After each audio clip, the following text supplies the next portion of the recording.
ಎಲ್ರಿಗೂ ನಮಸ್ಕಾರ. ಇವತ್ತು ನಮ್ಮ ಜೊತೆ ಇದ್ದಾರೆ ಪ್ರವೀಣ್ VS ಅವರು. ಇವರು ಹಾಸನ ಜಿಲ್ಲೆಯ ಚನ್ನರಾಯಪಟ್ಟಣ ಒಗೇರಹಳ್ಳಿ ಗ್ರಾಮದಿಂದ ಬಂದಿದ್ದಾರೆ. ಇವತ್ತು ಕೃಷಿ ವಿಶ್ವವಿದ್ಯಾನಿಲಯ ಬೆಂಗಳೂರು ಆಯೋಜಿಸಿರುವ ಕೃಷಿ ಮೇಳ 2024ರ ಕಾರ್ಯಕ್ರಮದಲ್ಲಿ ಇವರು ಕೆನರಾ ಬ್ಯಾಂಕ್ ವತಿಯಿಂದ ರಾಜ್ಯ ಮಟ್ಟದ ಅತ್ಯುತ್ತಮ ರೈತ ಪ್ರಶಸ್ತಿಯನ್ನು ಸ್ವೀಕರಿಸಿದ್ದಾರೆ. ಬನ್ನಿ ಅವರನ್ನು ಮಾತಾಡ್ಸೋಣ. ಸರ್ ನಮಸ್ಕಾರ. ನಮಸ್ತೆ ಮೇಡಮ್.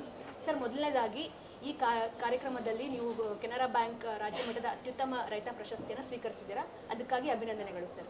Thank you madam.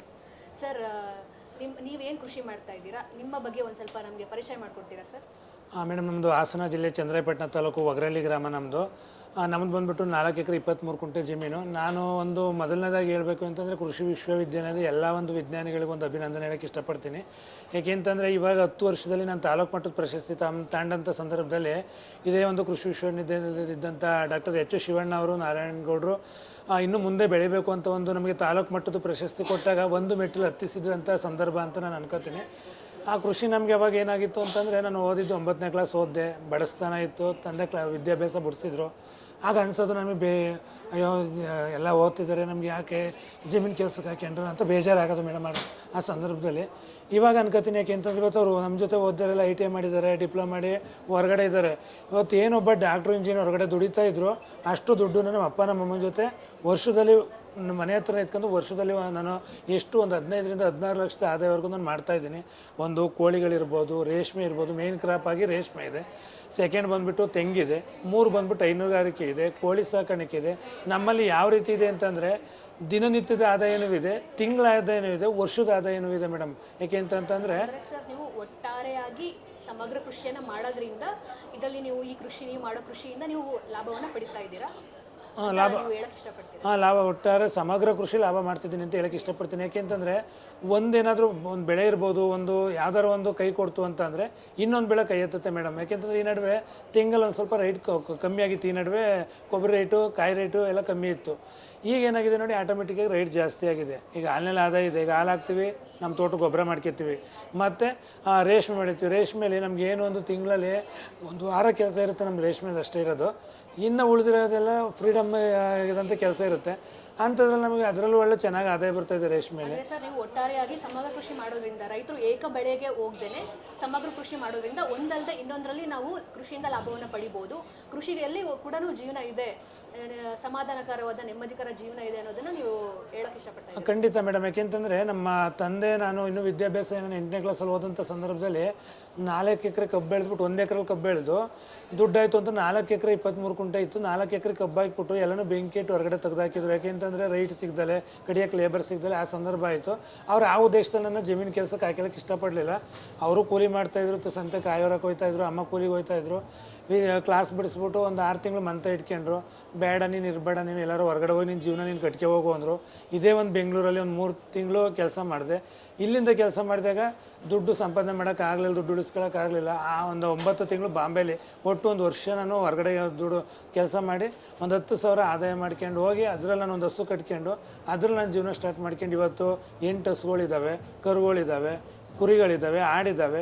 ಇವತ್ತು ನೆಮ್ಮದಿಯಾಗಿದ್ದೀನಿ ಮೇಡಮ್. ಯಾಕೆಂತಂದರೆ ಕೃಷಿಯಲ್ಲಿ ನಾನು ನೆಮ್ಮದಿ ಹೇಳ್ಕೋಬೇಕಂದ್ರೆ ನಮ್ಮ ಅಪ್ಪ ನಮ್ಮ ಅಮ್ಮನ ಜೊತೆ ಇವತ್ತು ನಾನೇನಾದ್ರು ಓದಿಸೋರು, ನಾನು ಎಲ್ಲರೂ ಹೊರಗಡೆ ಹೋಗಿದ್ರೆ ಅಪ್ಪ ಅಮ್ಮ ಒಂದು ಕಡೆ ಇರ್ತಾಯಿದ್ರು, ನಾನೊಂದು ಕಡೆ ಇರ್ತಾಯಿದ್ದೆ.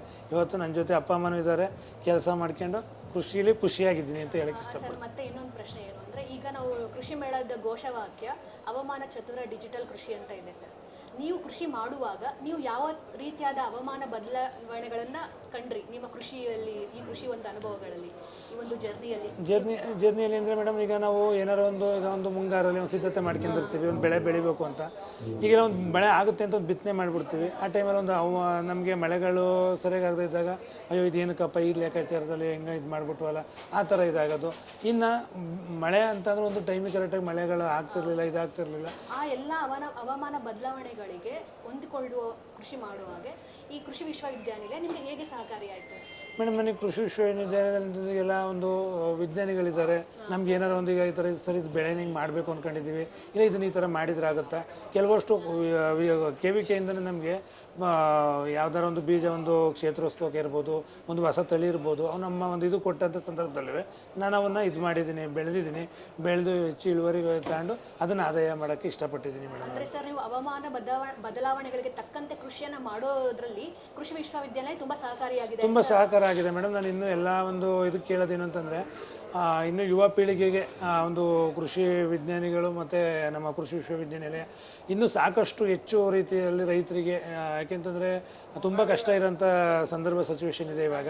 ಆ ಸಂದರ್ಭದಲ್ಲೆಲ್ಲ ನಿಮಗೆ ಕೃಷಿ ವಿಶ್ವವಿದ್ಯಾಲಯ ಭರವಸೆಯಾಗಿ ನಿಂತಿದೆ ಮೇಡಮ್, ನನಗೆ ಖಂಡಿತವಾಗ್ಲೂ ನಿಂತಿದೆ. ಮತ್ತೆ ಈಗ ಮುಂಬರುವ ಪೀಳಿಗೆ ಕೃಷಿ ಮಾಡಬೇಕು ಅಂತಂದ್ರೆ ನೀವು ಅವ್ರಿಗೆ ಯಾವ ರೀತಿಯಾದ ಸಂದೇಶವನ್ನ ಕೊಡ್ತೀರಾ ಸರ್ ನಿಮ್ಮ ಅನುಭವದ ಆಧಾರದ? ನನ್ನ ಅನುಭವದ ಪ್ರಕಾರ ಹೇಳೋದು ಅಂತಂದರೆ ಮೇಡಮ್, ಒಂದೇ ಬೆಳೆ ಬೆಳೆಯೋದು ಬೇಡಿ, ರೈತರಿಗೆ ನಾನು ಹೇಳೋದಷ್ಟೇ, ಒಂದೇ ಬೆಳೆ ಬೇಡಿ, ಸಮಗ್ರ ಕೃಷಿ ಮಾಡ್ಕೊಳ್ಳೋಣ. ಒಂದು ಕಡೆ ಬೆಳೆ ಆಗಲಿ, ಒಂದು ಕಡೆ ನಾವು ಹೈನುಗಾರಿಕೆ ಇರ್ಬೋದು, ಕುರಿ ಸಾಕಾಣಿಕೆ, ಕೋಳಿ, ಹಂದಿ, ರೇಷ್ಮೆ, ಈ ಥರದಲ್ಲಿ ನಾವೇನಾರು ಒಂದು ಮಾಡ್ಕೊಂಡ್ರೆ ಒಂದೇನಾರು ನಾವು ಬೆಳೆ ಕಾಲು ಜಾರು ಬಿದ್ದು ಅಂತ ಅಂದ್ರೂ ಇನ್ನು ಬೇರೆವು ಕೈ ಹಿಡ್ದಿತ್ತು ಅಂತ ಸಂದರ್ಭದಲ್ಲಿ ಇರುತ್ತೆ.